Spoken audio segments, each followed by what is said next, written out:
Hello, NASCAR Pinty's fans. I'm Kaylin Patrick, and today I am joined by what most people are calling the worst kept secret in the NASCAR Pinty's garage this year, Mr. Tony Spiteri, our new general manager of NASCAR Canada. Thank you so much for joining me today. Thanks, Caitlin. That's a pretty cool intro. Being called the worst something on an intro is just what every person wants. We've officially announced you as our new general manager of Canada. How did your interest in racing begin? Ooh, wow. I grew up in the Niagara region, Caitlin, and I would say like Eastern modified racing has always been part of the weekend culture. So a real big treat around my household after we were done work on the farm is if my dad and my uncles kind of put all the cousins and the kids together, and we ended up at either Humberston or Merrittville Speedway.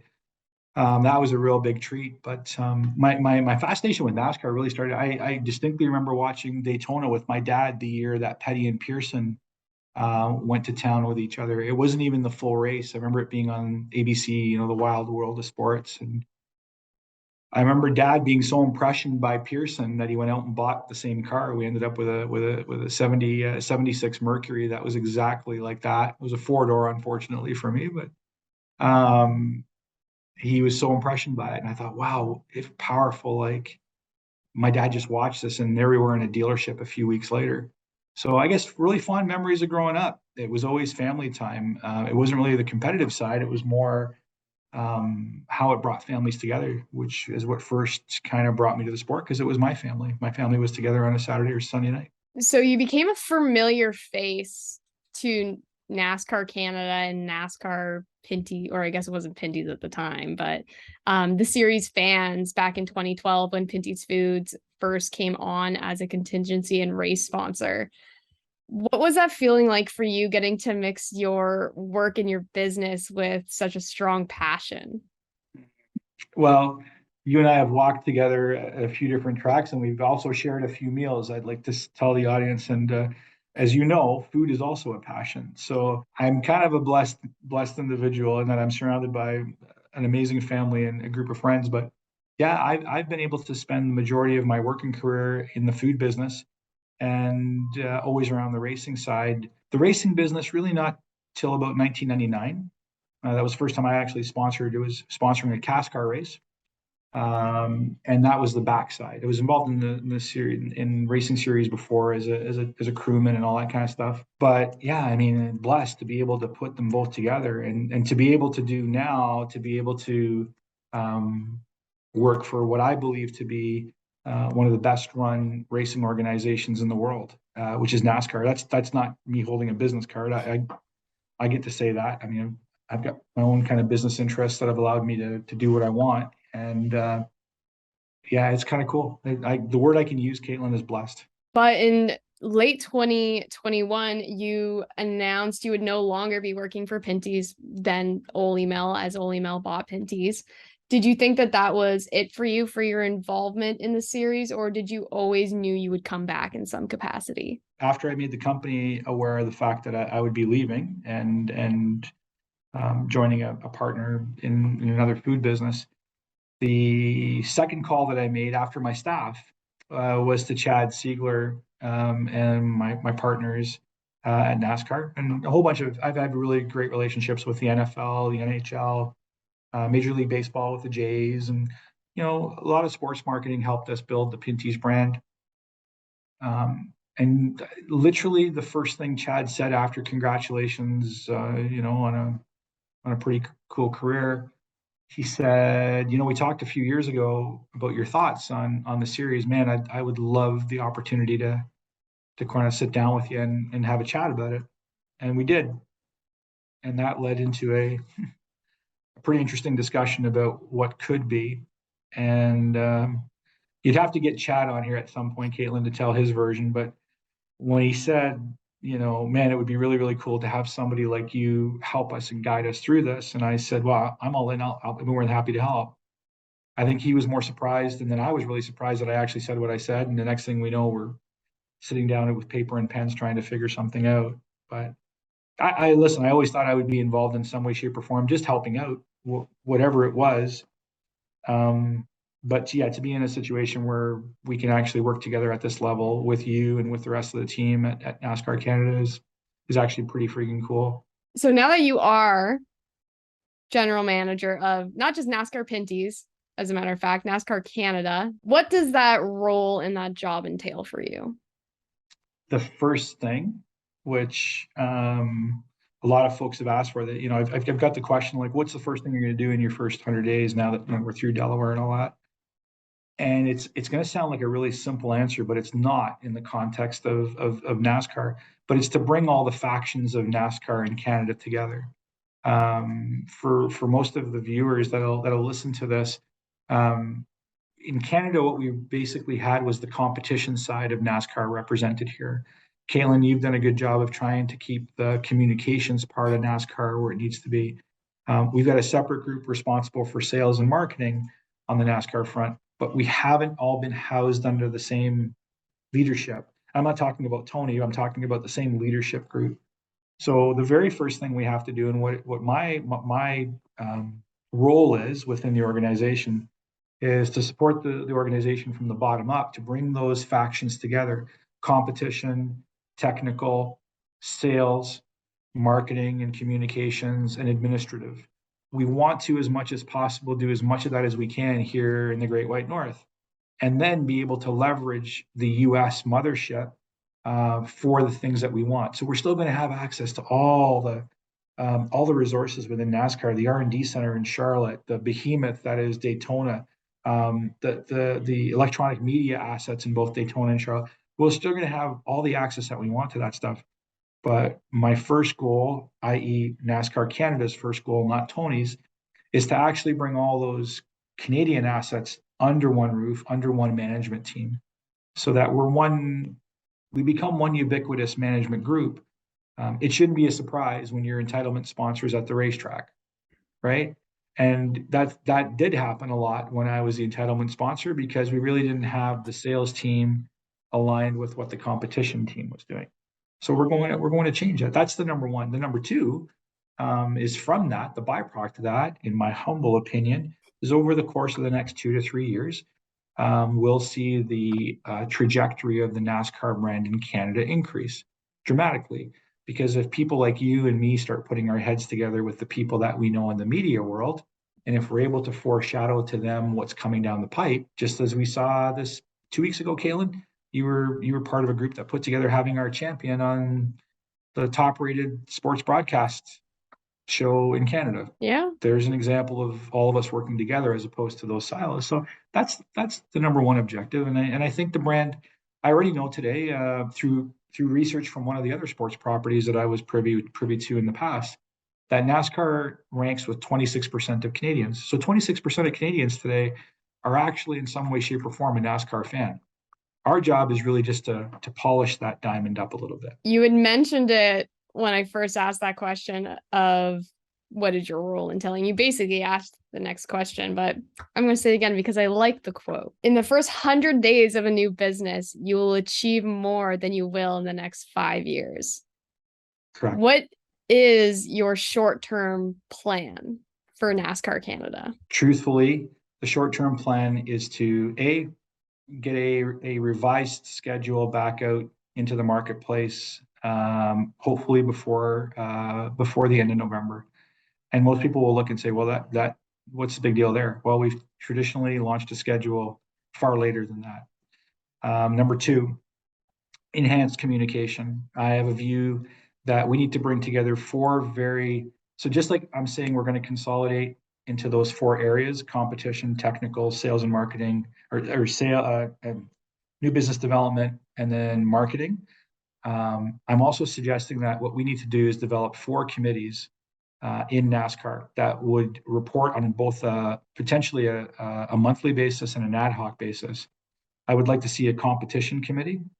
I would like to see a driver's advisory. I would like to see a stakeholders committee and a partners committee. And what I'd like to do with that is actually bring stakeholders together, bring drivers together on a monthly basis to meet with us here in the new office for NASCAR, just so that we can have very, very open dialogue. Because one of the things that I'm very keenly aware of is, because we've been so decentralized, Caitlin, that our communication hasn't been potentially as robust as it needs to be moving forward. The next thing that I think is really important to accomplish in the next 100 days is exactly how are we going to build a ladder of success. Reaching the pinnacle of motorsports in Canada, it's not an easy journey. I mean, and it's not easy in the US either, but it's fundamentally more difficult in Canada because we have less options of a ladder, and we actually have a pretty short season. Like I don't know about you, but we don't race much beyond late September, early October in Canada. So we've got a double whammy. So in those first 100 days, I would like to be looking at what should that ladder look like, and what are some of the other some of the other properties that we should be looking at from a schedule basis to say how do we fit together so that we can start working together to build the next decade's talent. I mean, I think I know you agree, but people like Brandon Watson, people like Trayton Lapsevich, people like the Sheridan brothers, like these are people that have come into our sport and been relatively competitive very early on. How do we build more of that? Not that we want to take away from our stalwarts, but so those are a few of the objectives. Of course, communications, and I know this is near and dear to your heart. Man, I would really love for us to spend more time um, just getting our communications in line so more Canadians know that we're here. What is your vision for NASCAR Canada long term? Do you have any pipe dreams that you want to achieve? Ooh. Yeah, how about this? How about sub series maybe? How about sub series within our series? Right? So let's think about this. Let's think about having potentially a sub series that has a potentially different point system by region. So like we could have a Quebec deal, and you have a Ontario deal. Not to suggest we're going to separate Ontario and Quebec, but say we had a sub series that had a sponsor in Ontario that wanted to do a short track shootout, and anybody that could win 3 races or finish in the top whatever could have a different payout. I look at dirt, and I look at the success of Weekend, and our phones have been inundated with calls from dirt tracks all over Canada saying we need to sit down and have a chat about a date. Wouldn't it be cool over the next little bit to and we are the most diverse series right now in NASCAR. Wouldn't it be cool if we had, for example, a 2 race or a 3 race sub series within our series that we could have another sponsor for, bring in some new blood, some new talent on the sponsorship side that could help sponsor that sub series within the overall NASCAR Canada umbrella. So that's one arena. I think Steve was very clear, I think abundantly clear, that our desire is to bring Cup and Xfinity north of the border. And that's a very lofty goal. I think for most people, had we insinuated that 2 years ago, most people would have looked at us pretty strange. I normally get looked at strange anyway, so it wouldn't have been anything new to me. But I think that's I'll never say for sure, but I just think that's something that on a long-term basis, I think would do absolute wonders for the NASCAR Canada series. And I'll say the word series because I believe there's the opportunity to potentially have more than one series running under the NASCAR Canada umbrella long term. Are those lofty enough for you, Caitlin? I think those are some pretty hefty pipe dreams you got going on, Tony. Without vision, we have nothing, right, Caitlin? We have absolutely nothing.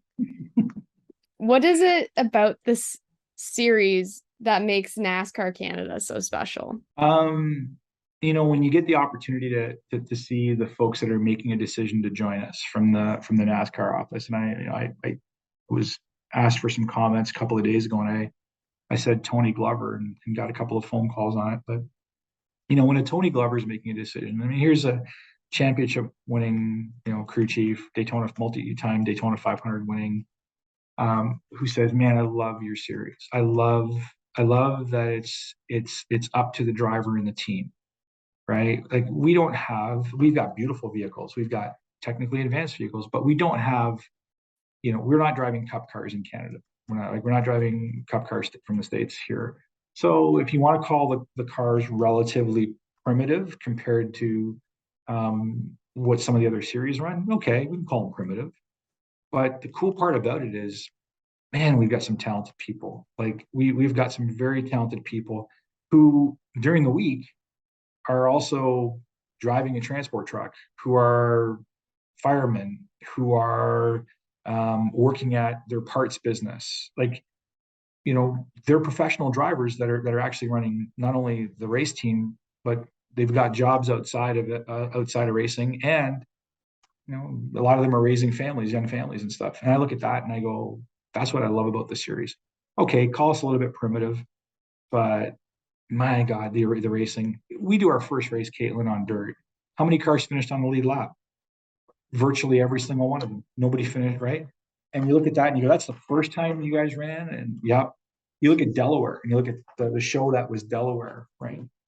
I got some interesting statistics here. I'm gonna try to, I don't want to look like the executive while I'm doing it though. So just bear with me as I do this. But I had some interesting statistics on, yeah, here they are here. You want to love this about our series, right? 8 different winners this year, tied for a record, right? Tied for a record. We had 3 first-time winners this year, tied as well, tied for a record. Our average car count was just under 24 cars. Just under 24 cars. That was our average car count. And the interesting thing, get this now, the interesting thing is we're there, the 11th race next year, right? The 11th race next year will be our 200th race, the 200th race in the history of the series. So when you think about the short time that this series has physically been part of the NASCAR family, and you go, my goodness, we're at that point where anybody can win any given race. Like of course we have stronger teams and stuff, but yeah, that's the part I love the most. I can also give you the story. When I gave the story the other day about, how the teams and the drivers get together when something needs to happen, especially if it has to do with families. And I can give you copious examples of that. Yeah, the whole series itself is a family. Yes. You see it across racing and you do see it in Cup, but it's not as deep. I mean, for May till September, even for some of the actual teams, April until the whole year, basically, the team is your family. Correct. And I mean, listen, as a sponsor before, never mind the role I'm in today, like team calls, um, driver calls, my God, Fitzy, the guy that drives our hauler, like I'd get random calls saying, "Hey, I was in a store, I saw this, I took a picture of it for you." And they're looking after my business, man. They were looking after the poultry business, that's Pinty's and Only Mill. Yeah, I mean it's like nothing. So yeah, I'm a little biased, I guess. I get access to all this series, but I'm a little biased. I think ours is pretty special. So, if you could sum up the upcoming 2023 season into one word, what would it be and why? One word, if I could sum it up. Oh, okay. One word. I don't even know if it's a word. Wow. Wow. I would say WOW. Wow. That's That's a the word. I think that's in the Webster dictionary. that's the word I would say. And Caitlin, I want to give you context. We had a confidential meeting, right, where the announcement was made. My phone blew up, and who was it? It was the team owners, it was the drivers, crew people. There were a couple of media that, even though they were told not to be there, were there. Snuck in. You might know one or two of them. We had a crazy season with some crazy stuff. Uh, Open dialogue about what we want to see and what we don't want to see moving forward. And to a T, every one of them, even when they called to say, look, I really don't agree with this piece or that piece or this piece, every one of them said, I will be back in 23 better than I was in 22. Watch. And the unique discussion within all of them was watch us next year, watch us next year. So when I look at the stuff, we just finished a meeting here with a cross-functional group. When I look at what we have the potential to accomplish together next year, I find myself writing that word down a lot. Wow, like, okay, that's cool. So that's probably the best word, Kaylin. You caught me off guard there. I'm not normally short on words, but I think that's probably the one I would use. Well, I think it is a very fitting word to describe what will probably be a very wow of a season, considering the season we just got out of. Yes, ma'am. I would agree with that. I would agree with that. Tony, thank you so much for taking the time to chat with me today. It's always a pleasure, and we will see you 2023. Hopefully sooner, Caitlin. We'd love to see you beforehand, but yes, I'll settle for 2023.